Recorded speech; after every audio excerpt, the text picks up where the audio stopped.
Për sa i përket një vletë të votimit, me qenë se një nga shkaqet e pamjeshmërisë të vletës së votimit është edhe çdo shënim tjetër përveç shenjës së votimit do konsiderohet vleta jo e vlefshme, që komisioni vlerëson se e konsiderojmë të pavlefshme të votimit. Për hir të transparencës është bërë te numri 2 një shenjë tjetër përveç shenjës së votimit.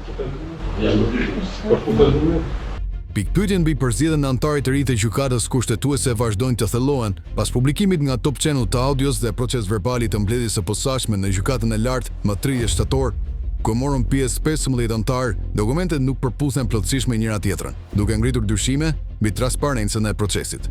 Në këtë mbledhje për vendin vakant u shpall fitues gjyqtari Asim Vokshi me 6 vota, ndonse Naureda Lagami mori në total 9 vota, 3 më shumë nga ai, por njëra u shpall e pavlefshme, çka i pamundsoi arritjen e shumicës së cilësuar prej 3 të pestave.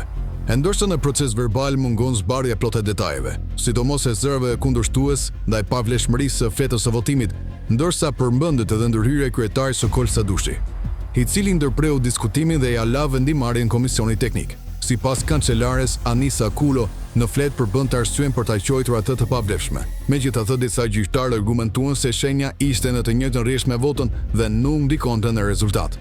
Në badinë e saj, Lagami kërkon pezullimin e vendimit dhe njojnë e rezultatit në favor të saj, duke cilësuar procedurën të parregull dhe jashtë kompetencës ligjore të komisionit. Ajo thekson se vetëm mbledhja e gjyqtarëve ka të drejtë të vendosë mbi vlefshmërinë e një vote.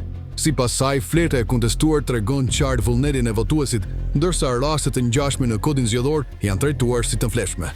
Ky rast bën në provë integritetin e sistemit gjyqësor shqiptar, dhe pyetja që mbetet është: a do të mbizotrohen forma ndaj përmbajtjes apo drejtësia ndaj procedurës? Fjala e fundit i takon vetë gjykatës kushtetuese.